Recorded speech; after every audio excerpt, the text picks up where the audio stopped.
Let me ask you something. If this crayon breaks, will it stop coloring? You will say no. And exactly you are right. It will still paint exactly the same the full crayon would do. So, why do we stop creating, loving, or dreaming when life breaks us a little?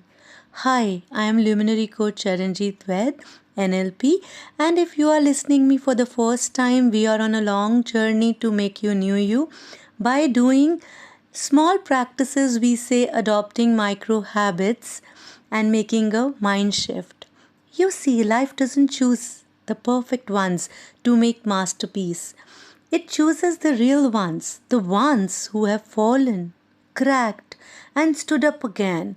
Maybe today you feel broken emotionally, mentally, or maybe spiritually, but remember, broken doesn't mean useless, it means experienced, more tested, and more ready.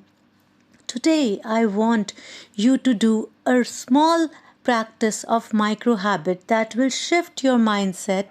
Just take one small action that honors your story.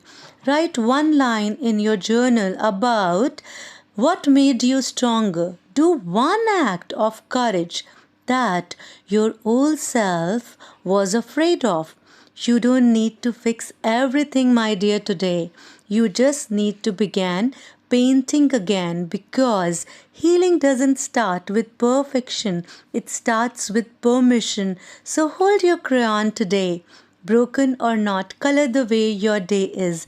Your story isn't over because you are broken. It's just beginning because of what's still shining inside you.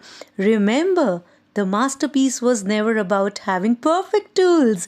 It was all about having the courage to keep painting. So keep painting, and if this has changed your perspective regarding broken, then don't keep this with you. Share it with your friends, connects, and in your groups. You never know whom you are going to heal. So be with me